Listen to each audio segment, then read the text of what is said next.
Hello दोस्तों hello दोस्तों एक बार फिर से आपका स्वागत है हमारे study YouTube channel Sandeep maths class. अभी क्या है कि मैं आज आपको एक ग्राफ पेपर बनाना है, उसके बारे में बताऊंगा, जिसका एक क्वेश्चन 10th क्लास के अंदर 6 नंबर का आता है। इस 6 नंबर के क्वेश्चन को पूरा सही करने के लिए आपके लिए यह वीडियो बहुत ही फ़ायदेमंद रहेगा। इसके लिए देखो, जैसे हमें एक इक्वेशन दे रखी है, युग हमें इक्वेशन का यानी पेयर है, तो 2x + 3y इक्वल क्या है 13। ठीक है, इक्वेशन 1 हो गई। उसके बाद में 5x - 2y इक्वल 4 है, इक्वेशन 2 हो गई। ठीक है, उसके बाद में कंपैरिजन करते हैं हम इक्वेशन का। तो कंपैरिजन किसे, ax1 + by1 इक्वल c1 वाले फार्मूला और ax2 + by2 इक्वल c2 वाला फार्मूला। इससे हम क्या करते हैं, कंपेरिजन करते हैं a1 a2। जो a1 है वो है मतलब x का मल्टीपल है यानी गुणांक, जो y का मल्टीपल है 3। इस प्रकार से a1/a2 यानी 2/5, b1/b2 3/-2 और c1/c2 13/14, जो क्या है रहे सारे नॉट इक्वल आ रहे हैं। ठीक है, नॉट इक्वल। अब क्या करना है कि जब नॉट इक्वल आ रहा है, इसका मतलब क्या है कि यूनिक सॉल्यूशन होंगे, यूनिक सॉल्यूशन। ठीक है, अब इस यूनिक सॉल्यूशन का मतलब है कि इसके बहुत सारे हल। यूनिक सॉल्यूशन का मतलब होता है बहुत सारे हल। अगर ये इक्वल आ जाते तो इसका कोई हल नहीं होता, और जब 2 इक्वल आते और तीसरा अनइक्वल होता तो इसके एक ही हल होता। इसका मतलब है कि जैसे है ये सारे के सारे नॉट इक्वल है, इसका मतलब ये क्या है कि जो दोनों जो ग्राफ में लाइनें बनेंगी वो क्या करेंगी, काटेंगी आपस में। और अगर तीनों इक्वल आ जाती तो 2 लाइनें जो पैरेलल आती, और अगर एक नॉट इक्वल आ जाता तो क्या होता, कोलिनियर रेखा यानी कोलिनियर लाइन, यानी एक ही रेखा पर दूसरी लाइन यानी संपाती रेखा आती। तो यहाँ पे यूनिक सॉल्यूशन का मतलब दोनों रेखाएं वो आपस में काटेंगी। तो हम क्या करेंगे, दोनों इक्वेशन को सॉल्व करने के लिए सबसे पहले इक्वेशन लेते हैं 2x + 3y इक्वल क्या है 13। अब क्या करते हैं, 2x इक्वल 13 - 3y, इससे x की वैल्यू आ गई 13 - 3y/2। अब यहाँ पे y की वैल्यू रखते जाते हैं, जैसे 1 रखा हमने तो x इक्वल 13 - 3 1/2 से क्या आएगा 10/2 इक्वल 5। अब है y इक्वल -1, y इक्वल -1 लेते हैं तो इसके बाद x इक्वल 13 - 3 1/2 से 16/2 इक्वल 8 आ गया।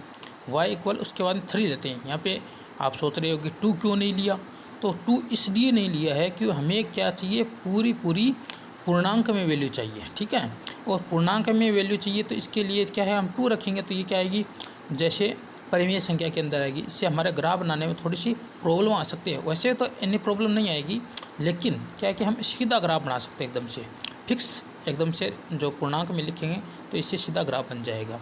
वरना इसे लाइन ऊपर नीचे करनी पड़ेगी, इससे क्या है कि गलती होने की संभावना रहती है। इसलिए हम क्या करें, हमें तो वैल्यू लेनी है, वैल्यू पुट करेंगे तो क्या है, हमें पूर्णांक में भी ले सकते हैं। तो y इक्वल 3 लेते हैं तो x इक्वल 13 - 3 × 3 यानी 9 हो गए /2 इक्वल 4/2 इक्वल 2 हो गई। यानी x की वैल्यू आ गई, y की वैल्यू आ गई।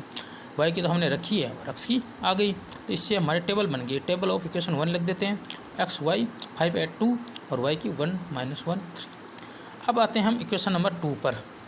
ठीक है, इक्वेशन 2 पर आते हैं तो 5x इक्वल क्या आता है 4 + 2y लेते हैं, या फिर बट 5x - 4 इक्वल 2y, क्योंकि यहाँ पे हमें क्या है, x की तो वैल्यू रखनी है और y की हमें फाइंड करनी है। तो y इक्वल रखते हैं। वहाँ पे हम क्या लिखे, x इक्वल गए थे x के, अब यहाँ पे y के इक्वल जाएंगे तो y इक्वल क्या आता है 5x - 4/2। इससे अब हम x की वैल्यू रखते हैं। पहले देखो 1 भी रख सकते हैं हम यहाँ पे, लेकिन 1 तो हमने नहीं रखा है, चलो 2 रखते हैं। 2 रख लिया तो क्या 5 2 10 -4 यानी 6/2 कितना गया 3। -2 रखते हैं तो ये आ गया -10 - 4 यानी -14/2 आ गया, यानी -7। x इक्वल 0 भी रख देते हैं, तो 0 रखते हैं तो y इक्वल आता है -2। वो भी रख के देख लो, 0 5 0 0 हो गया, -4/2 क्या था -2 आता है। ये हो गया दूसरी इक्वेशन की टेबल।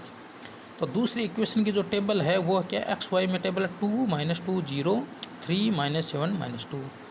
अब क्या आता, दोनों की जो टेबल आ गई उन टेबलों से हम क्या बनाएंगे, ये ग्राफ। इसके लिए हमें एक्स और वाई में कार्टेशियन बनाना पड़ेगा।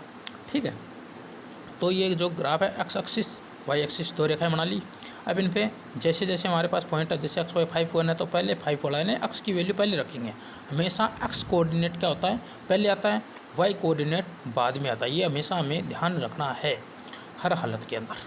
तो देखो 5 1 रख दिया, 8 -1 यहाँ पे रख दिया और 2 3 है वो यहाँ पे रख दिया। इस लेखा को ऐसे मिला दिया, लेकिन इनको तीर के निशान दोनों तरफ लगाने हैं अपन को, ठीक है ना। और तीर के निशान लगाने क्यों हैं? क्योंकि इसके अनंत हल हैं। ग्राफ में हमेशा अनंत हल होते हैं, बहुत सारे हल होते हैं, क्योंकि हम बिंदु लिख सकते हैं, इससे हमारा ग्राफ बढ़ता जाता है। तो इसलिए क्या कहेंगे, दोनों साइड में इसको हम आगे पीछे बढ़ा सकते हैं, ठीक है। तो इसके बाद में जो जो पॉइंट आए उनके पॉइंट के ऊपर उनके कोऑर्डिनेट हम लिख देते हैं, ठीक है। अब दूसरी जो टेबल है उससे हम वही पॉइंट रखते हैं। तो पहले 2 3 वो तो रखा हुआ है, -2 -7 ये रख दिया यहाँ पे, 0 और -2 ये रख दिया यहाँ पे, ठीक है। अब दोनों को मिलाते हैं तो ये दोनों 2 3 पर अब आराम से काट रही है। इसका मतलब ये हमारा क्या है, आंसर है, करेक्ट आंसर है। अब इस आंसर की हम जांच कर सकते हैं कि ये क्या सही है या नहीं है, क्योंकि काटने वाले जो बिंदु है ये दोनों इक्वेशन को हम अगर आपस में सोल्व करते हैं तो भी वही आंसर आते हैं जो हमारे काटने पर आते हैं।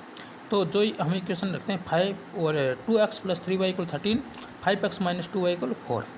तो अब इसको क्या करते हैं, हम मल्टीपल को इक्वल करने की एक विधि होती है जो गुणांकों को समान करने की। तो हम क्या करते हैं, x या तो y x वाले को इक्वल कर लो या फिर y वाले को इक्वल कर लो। तो मैं यहाँ पे क्या कर रहा हूँ, x वाले को इक्वल कर रहा हूँ। x वाले को इक्वल करते हैं तो इसको 5 उल्टा मतलब मल्टीप्लाई करते हो, 5 वाले को 2 से, 2 वाले को 5 से। तो इससे क्या जाता है, पूरी इक्वेशन को मल्टीप्लाई करना है, सिंगल x को नहीं करना है, ये ध्यान रखना है आपको यहाँ पे हर हालत में।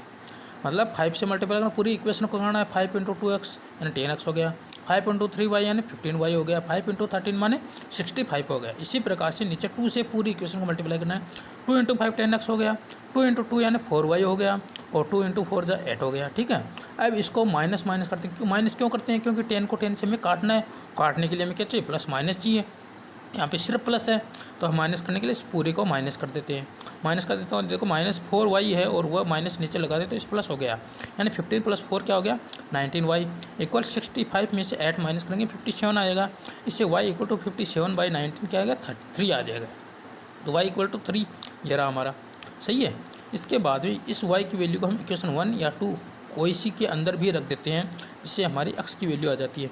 तो मैं इक्वेशन 1 में रख रहा हूँ, तो 2x + 3 × 3 = 13, 2x = 13 - 3 × 3 9 हो गया, तो 13 - 9 = 4।